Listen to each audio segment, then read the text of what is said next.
Bonjour et bienvenue dans le monde du Guero Loco. Enfin, après des semaines et même des mois de toutes sortes de tentatives, j'ai réussi à faire la Ender 3 avec deux extrudeurs, deux couleurs. Je suis en train d'imprimer de quoi? Je vais vous montrer ce que j'ai réussi à faire. Je vais l'approcher de la caméra.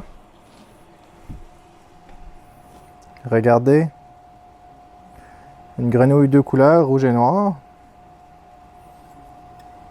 Regardez la précision.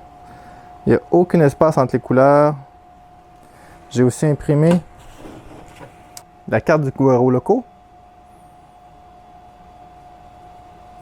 Super belle impression. Je suis en train d'imprimer une autre carte du Guero Loco en bleu sparkling et jaune. Alors, je vais vous expliquer par où j'ai passé. Premièrement, j'ai essayé de mettre deux têtes E3D V6. C'est un des vestiges. Alors, j'avais désigné toutes les pièces pour pouvoir mettre deux E3D V6. Et j'ai eu une quantité de problèmes hallucinants au niveau de l'alignement des têtes. Ça fonctionnait, c'est juste que j'avais de la misère à faire aligner les deux têtes pour qu'ils impriment à la même place. Alors, ça a été très complexe, puis il y avait un petit peu de jeu. Bref, ça a été très long et très compliqué. Ensuite de ça, j'y ai été avec la Chimère, une tête Chimera. Dans le fond, c'est un radiateur, deux cartouches chauffantes, deux extrudeurs. Puis celui-ci est un modèle chinois. Donc, ça fonctionnait quand même bien, mais j'avais tout le temps des problèmes d'alignement. C'est-à-dire, il faut l'aligner comme ça en hauteur, mais aussi en angle comme ça. S'il y en a un qui est plus haut que l'autre, eh bien, ça n'imprime pas pareil. Puis aussi, dans ce sens-ci, s'il se promène comme ça, c'est plus à la même place. Puis lorsque je nivelle mon bed, alors si mon bed est bien droit, ça va bien, mais si mon bed est un peu croche, le bel touch va compenser, mais pas la buse. Alors, j'ai eu énormément de difficultés pour avoir de beaux résultats avec la Chimera. J'arrivais à faire quelque chose, mais c'était pas à mon goût, les couleurs n'étaient pas bien alignées. Ensuite, j'ai été avec le Cyclope. C'est un Cyclope de E3D, un vrai de vrai. C'est 3D Printing Canada qui me l'a envoyé. Ça vaut quand même 100 quelques dollars. J'ai eu toutes sortes de problèmes avec. Surtout des problèmes d'obstruction. Autrement dit, quand il n'y avait pas de filament dans un, puis je le poussais dans l'autre, ça remontait dans l'autre, et puis ça figeait là. Je devais tout le temps avoir deux filaments constamment. Ensuite de ça, j'ai eu des problèmes de fuite aux extrémités. Ça a été compliqué à régler. Bref, à chaque moitié d'impression, ça coinçait. Je ne pouvais pas faire de rétraction. Il y avait du stringing, des petits filaments. Ça n'a pas été agréable du tout. Maintenant, comment est-ce que j'ai fait? Alors, présentement, j'ai la tête d'origine sur la Ender, c'est-à-dire la même que celle-là. Celle-là ici est d'origine. C'est la même buse. Ici, où la sortie du tuyau de PTFE, j'ai mis ça ici. Je vais vous le montrer de plus proche. Ça ici, qu'on fait imprimer deux fois, puis une fois fermé, ça ressemble à ça. Alors, j'ai trouvé ça sur Thingiverse. C'est un Y. Un Y qui permet de rentrer deux filaments dans le trou de la buse. Alors, je l'ai imprimé, puis j'en ai essayé plusieurs, mais c'est le seul qui a bien fonctionné. Je vais vous expliquer pourquoi. Les autres que j'ai rencontrés, il y a un tuyau de PTFE qui venait comme ça ici à l'intérieur, mais lui est un petit peu différent. C'est que j'ouvre mon tuyau de PTFE, puis je le mets comme ça à l'intérieur. Et puis en haut, mes tuyaux de PTFE viennent comme ça ici. Et puis je mets des connecteurs PC4M10 dans le haut pour tenir mes tuyaux de PTFE. Dans le fond, c'est des connecteurs comme sur ceux-ci.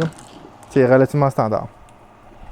Ensuite, ce que je fais, je viens prendre mon connecteur, je mets mon tuyau de PTFE, puis je le rentre ici à la place du PTFE de la tête d'impression.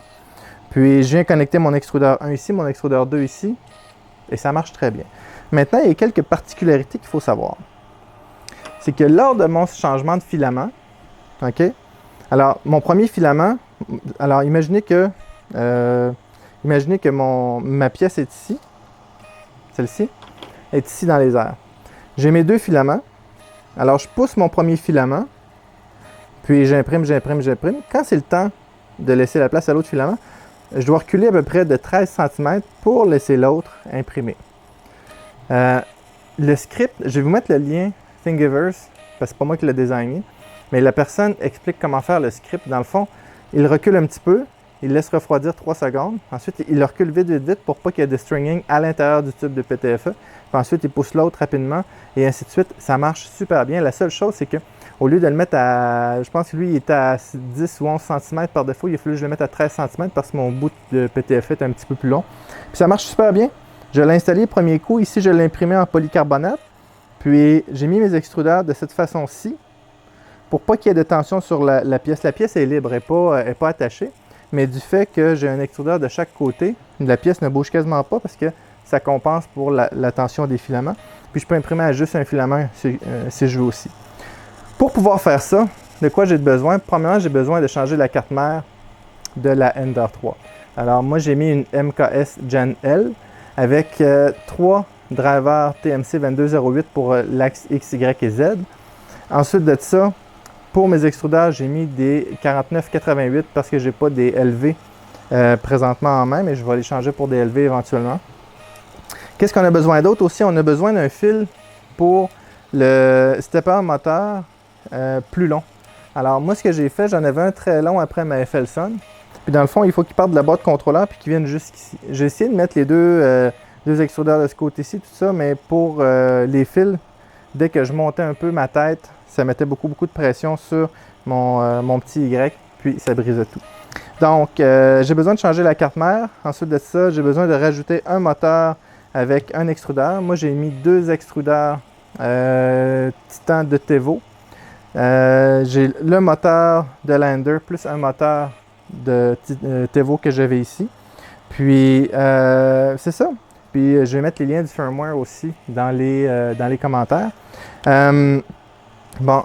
Étant donné que j'ai la MKS Gen L et que je n'ai pas accès à la carte SD, j'ai un écran MKS TFT 28 dans ce cas-ci. J'ai une 32 sur ma Tornado. Et puis, quel autre modif que j'ai fait pour que ça fonctionne? Alors, le firmware, la carte mère, les moteurs, c'est pas mal ça. Puis, ça va super bien. Ce que j'aime pas de la Chimera 2 bus comme ça ici, c'est que ça fait beaucoup de oozing, c'est-à-dire j'ai un petit peu de filament qui sort, puis là, quand je passe, ça vient tacher ma pièce ou faire des petits filaments du stringing. Puis c'est très dur à niveler. Chimera, j'ai eu beaucoup de problèmes avec. C'est la seule façon fiable et facile que j'ai trouvé. La seule chose, c'est qu'entre chaque couche, je dois faire un petit bloc de purge. C'est-à-dire, quand il fait mon changement de couleur, il purge un peu le filament. Mais ici, je vois là que j'aurais quasiment pas besoin de purger du fait que j'ai quand même du bon filament. J'ai remarqué qu'il y a des filaments qui tachent plus, d'autres qui tachent moins. Alors, je peux ajuster ma purge. Maintenant, comment je fais pour faire ma purge? C'est simple, c'est dans Simplify 3D. OK? C'est une case à cocher tout simplement pour faire le bloc de purge puis à savoir où est-ce qu'on le veut. C'est relativement simple. Je vais mettre une capture d'écran pour vous montrer c'est où.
Puis, c'est pas plus compliqué que ça. C'est sûr que l'impression n'est pas très rapide.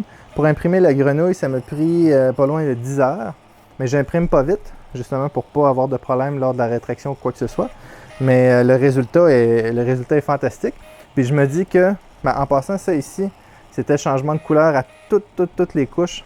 C'est une impression qui est quand même assez difficile pour le 2 couleurs. Puis je me dis que si elle a passé 10 heures sans aucun problème, c'est que le setup est fiable. Ah, il vient de finir. On va le décoller à l'instant avec ma spatule Build-Tac que j'aime beaucoup.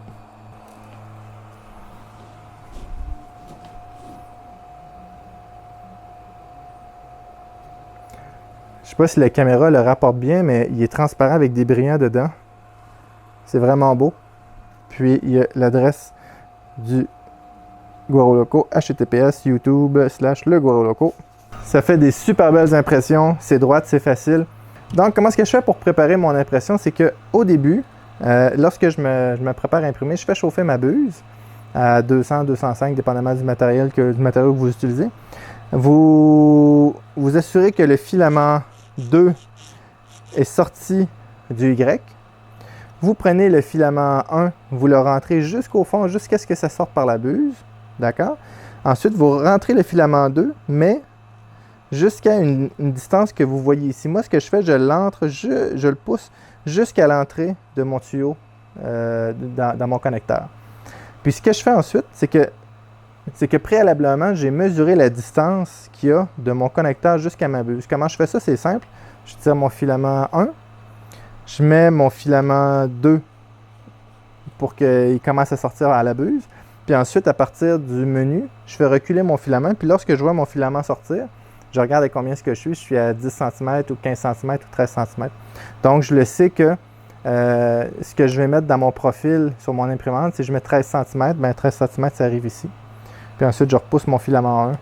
Puis lorsque, dans mon script, je vais faire mon changement d'outil, ma rétraction, je vais lui dire la distance de ma buse à l'entrée de mon tuyau de PTFE ici, tout simplement. Dans mon cas, c'était 13 cm. Vous, ça peut être un peu plus, un peu moins. Donc, en passant, c'est pas obligé d'être au millimètre près, plus ou moins 3-4 mm, il n'y a pas de problème. C'est juste que ça va sortir un petit peu plus au début, mais juste lors de la première impression. Puis, la première couche, après, ça va être correct. Puis, il va faire son bloc de purge entre chaque couche et c'est pas plus compliqué que ça. Donc, ça m'a pris plusieurs mois pour trouver cette solution-là, mais maintenant, je suis vraiment, vraiment, vraiment satisfait de mon impression de couleur. J'espère que vous avez aimé la vidéo. Si vous avez aimé ça, s'il vous plaît, mettez un like. Abonnez-vous à la chaîne, partagez la vidéo et à bientôt.